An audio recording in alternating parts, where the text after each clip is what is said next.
What is going on, everyone, and welcome back to the channel. Today I've got a little bit of a different video to be going over with you guys. I saw this post actually come out very recently by an Instagram page called Fadeaway World, which I'm sure some of you guys would have heard of by now. They've got about 35,000 followers, which is absolutely insane. Congratulations, to them. They are the inspiration for this video. Hopefully I'll remember to link them in the description down below. If not, just search up their tag at Fadeaway World. But they've actually come up with a post that says 5 rumor blockbuster trades that could happen this summer. Now, I'm going to, of course, be talking about the plays in this trade, how much I think it fits for this, team, and what is the likeliness of this deal, potentially getting done. First of all, we'll start off with, of course, number 5, which actually is Kristaps Porzingis to the Charlotte Hornets. Basically, the Charlotte Hornets would receive Kristaps Porzingis, and the Dallas Mavericks would receive PJ Washington, Malik Monk, Jalen McDaniels, and a 2022 first-round pick, which it doesn't say it's protected on here, but hey, it definitely would be protected in real life. There's no way they're giving up that much for a dude that was pretty bad in the playoffs, but I think this trade would be elite for both sides, but it depends which Kristaps Porzingis are we getting out of here. Can Kristaps finally get healthy and be the rim protector that he was about a season ago? If so, this is an elite trade for the Charlotte Hornets, because if they can get him to be in that rim protector that he was about a year or two ago, he would be perfect for them. They desperately need a rim protector, a tall center that can help out and get some boards. Spacing's not really too much of an issue. I think if they were to get him, they'd probably tell him, hey, stick to how you played at the Knicks, where you would often shoot more of the mid-range than the 3, and then, of course, help protect, the rim, the box, all of that type of stuff.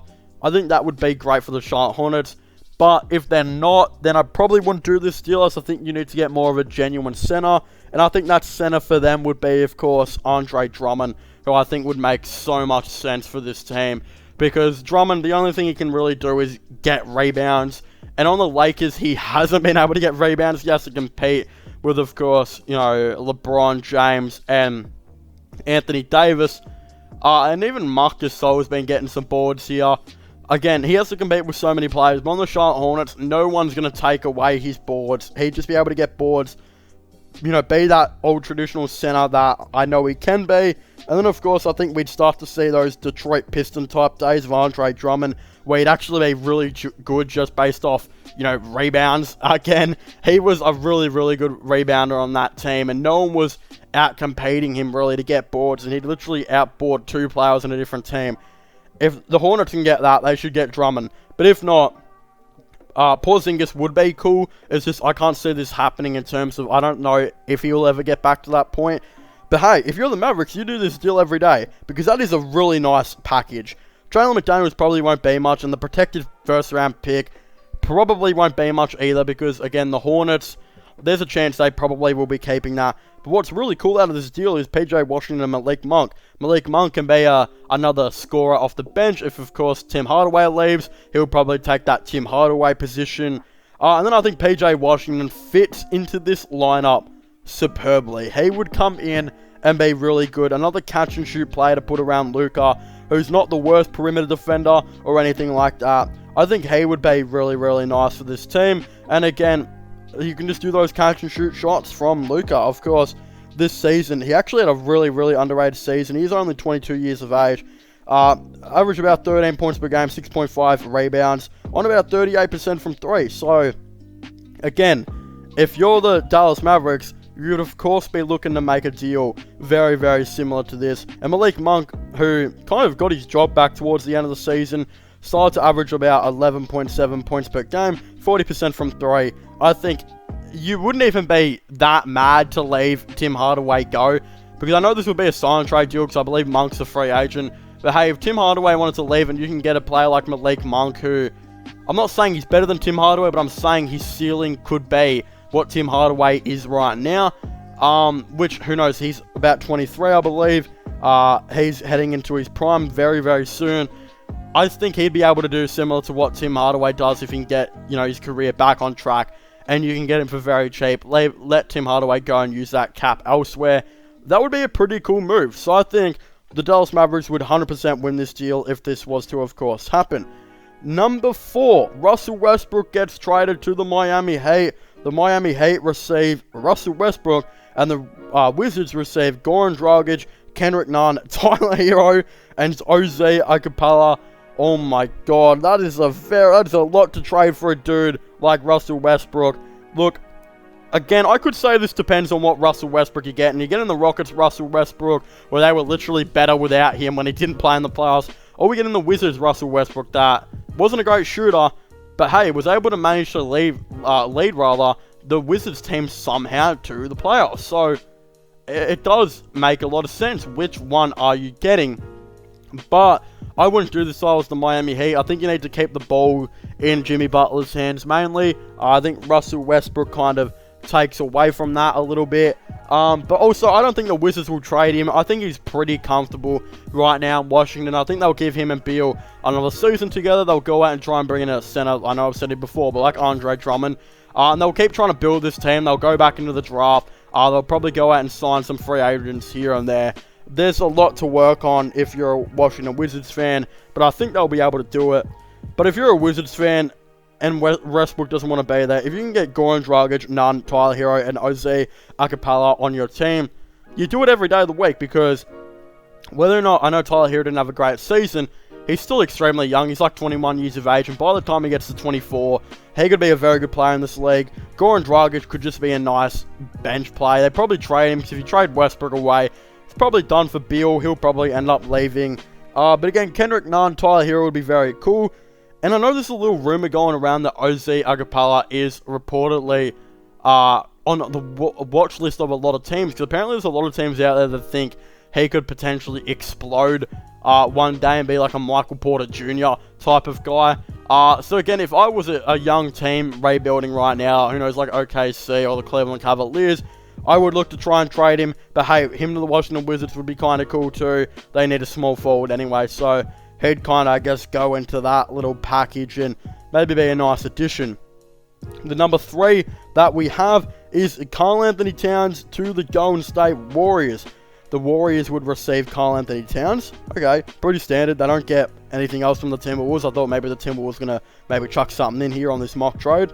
But the Timberwolves would receive James Wiseman, Eric Pascal, Jordan Poole, Alan Smalek, 2021 Minnesota Timberwolves pick, if I decide, of course, 1 of 3 range, because it is 1 of 3 protected. So probably like pick 6, 2021 first round pick, which I believe is pick 14, 2023 first round pick, and a 2022 second round pick. If you're the Timberwolves and Cat requests a trade, you're also doing this every day of the week. Because again, James Wiseman, he has a lot of potential in this league. I know he didn't have a great first year, but hey, I still think he'd be really cool. Plus, they've been in search for a power forward for a very, very long time. Eric Pascal finally becomes that guy. And then, of course, you get pick 6 back, which, who knows, it could even be like pick 4 or something. But hey, they could try and get like a Jalen Suggs out of that pick. You get Alan Smalek in, and John Poole, and a bunch of first rounds in the future. And then you got a starting 5, which will probably look like, let's just say, Jalen Suggs at point guard, Anthony Edwards at shooting guard, Jordan Poole at small forward. They'd probably rotate, so it'd probably be like Poole at shooting guard, Edwards at small forward, then Pascal at power forward, and then James Wiseman at center. And then off the bench, they could have a pretty interesting team. That's a very fun and young team to watch. That could be a very good team in the future. And if you're the Golden State Warriors, you 100% win this trade as well. It's a win-win for both teams. The Warriors bring in another, all-star caliber dude that can absolutely show up every single night. And again, him and Andrew Wiggins have played together before. They know how to play. And the Warriors love to run small ball. They don't need a big team. James Wiseman, I never thought made sense to this team. I always thought they should have drafted, of course, who even knows? LaMelo Ball, obviously. I'm not even going to joke. Of course, we all know it's LaMelo Ball. It's not even who even knows anymore. It's LaMelo Ball. They should have drafted him, but they didn't. They drafted James Wiseman instead, who doesn't work for the team. They need to go back to that small ball system. But if you go with Karl-Anthony Towns, he's not small ball. He's about 6'11", I believe. But he kind of fits into that, like, Howard small ball center type of players nowadays. You see a lot of those small ball centers are able to shoot threes or make plays or be a nice shot creator. A lot of them can do it. You look at, you know, some other players here and there. Tristan Thompson can't shoot threes, but can be a nice scorer for you every now and then. And again, Bam Adebayo, who can't really shoot threes, but can be a very nice shot creator on the mid-range. I feel like Karl-Anthony Towns would probably play a role like that, just with more threes. So that'd be cool for them. Then, of course, you'd have a team that looks like, you know, Steph Curry at point guard, Klay Thompson at shooting guard, Andrew Wiggins, at small forward, potentially Draymond Green, of course, at that power forward position, and then Karl-Anthony Towns at that center position. No one's stopping that team. That team's winning the championship, I would think, for sure. And that's how the Warriors can get back into that, of course, dynasty. And then again, Karl-Anthony Towns, 25 points per game, 10.6 rebounds, 4.5 assists on 39% from 3. If you add that into this Golden State Warriors team, it will be undefeatable. I think he'd probably go down to about 21 points per game on this team. But hey, you got Steph Curry, averaging 30. If you get healthy Klay Thompson back, you might be able to get 20 to 25. Andrew Wiggins will get you 18. Draymond Green will probably get you like 10 assists. And then, of course, Karl-Anthony Towns will come in and give you like 21 points. That is a team. That is a team you don't want to mess with. Like, being legitimately serious right now, that'd be one of the best teams in the NBA. I'm not even going to lie. And then when we look at the next one, number 2, Bradley Beal to the New York Knicks. Okay, so this is kind of, you know, falling into the same Washington Wizards category, where he's not going to get traded. Westbrook's not going to get traded. Beal's not going to get traded. They're going to give it another season. Unlike the previous one, where I said this is a win-win for the Warriors and Timberwolves, this is a lose for the Knicks on this mock trade. The Knicks would receive, of course, Bradley Beal, but according to this, would have to give up RJ Barrett, Frank Ntilikina, Obi Toppin, Emmanuel Quickley, 2021 first-round pick, and a 2023 first-round pick. So you'd basically be trading RJ Barrett away, a potential future All-Star, and will be probably your third option next season behind a newly acquired All-Star and Julius Randle. 2 first-round picks, including one this year, your future 6-man in Emmanuel Quickley, your future, you know, potential backup power forward in Obi Toppin, and of course, we're not even going to mention Frank Ntilikina, but they're not going to trade that away for a dude like Bradley Beal. Now, hey, if you take out RJ Barrett and add another first-round pick into it, I think that's a more fair trade, and I think that's a trade that the Wizards can maybe even settle on. But I still don't think the Wizards do it. The Wizards don't need another power forward. Obi Toppin would be cool and all, but they've already got like Rui Hachimura, you know, Davis Bertans. Why would they need another power forward? They'd probably go out and do some other stuff here and there. So this is a lose to really both teams, especially the Knicks, because there's no way they're trading away RJ Barrett. But if you're the Wizards, if you can get RJ Barrett in, even if you've got enough power forwards, you probably still do it.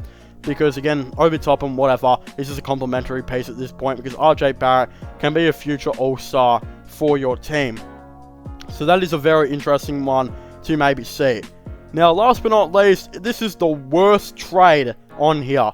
Number 1, Damian Lillard to the Los Angeles Lakers. Alright, cool. Lakers received Damian Lillard. That's a good player, you know, to put it simply. One of the best players in the league. That's cool and all.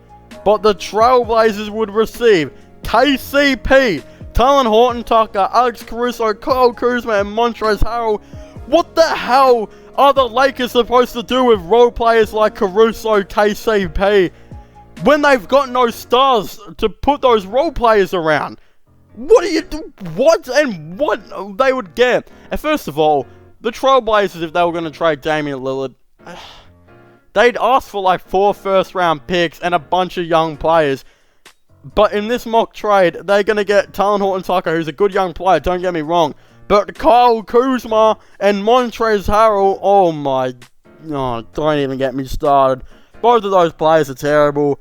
Montrezl Harrell is overrated in my opinion. I've said this for a long time. And if you say to me, hey, Montrezl Harrell is not overrated, you're being stupid. Well, clearly I'm not, because he didn't even get played in the playoffs, I don't think. And Kyle Kuzma was a brick in the playoffs. He was shooting brick upon bricks. KCP wasn't great, but Alex Caruso will be a very wanted free agent. And that's another thing. He's a free agent. He's not going to do a sign and trade if he gets traded to the Trailblazers. There are going to be teams that will be out there getting him. I know the Cleveland Cavaliers are looking to get him to play some backup. You know, the Cavs are looking promising next year. They're going to try and get some role players in to build around this young core that they have. And, of course, they're going back to the draft.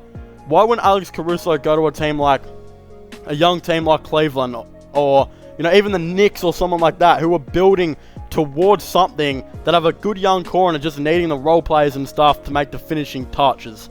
Why would he want to go to the Trailblazers that are about to blow everything up on a sign and trade? I don't know. I don't like that at all. It maybe consider going the Trailblazers if they still had Lillard, but in this case and scenario, he's getting traded for Damian Lillard. While again, KCP he's best suited around a star. He's not going to be any good to you if you've got no one. We saw this with J.R. Smith in his last season with the Cavs, where he was terrible because his star was an 18-year-old, 19-year-old Colin Sexton. Don't get me wrong, none of this makes sense. But I do really like the Golden State Warriors trade. That was the best one by far. The Charlotte one wasn't bad either. The other three were just, doesn't really make sense for any of these teams to kind of do any of this shit. But hey, it is going to be very interesting to see how this, of course, unfolds. Don't forget to leave a like and subscribe to the channel. Comment in the comment section down below. What are your thoughts and opinions? Do you guys think any of these trades will happen? If so, what trades would you modify? Again, shout out to Bleacher Report for putting together this thing. Some of these trades weren't, of course, theirs. I believe they got these from some other places. But again, it is really interesting. I really highly recommend you go check out their Instagram account, which I'll hopefully remember to link in the description down below. If not, just search up at Fadeaway World on Instagram. But again, don't forget to subscribe to my gaming channel, MIRL/Long Channels. And don't forget to check out my podcast as well, if you haven't already. But as I was saying, thank you guys so much for watching. Make sure to leave a like, subscribe, and comment. And I'll see you guys next time. Goodbye.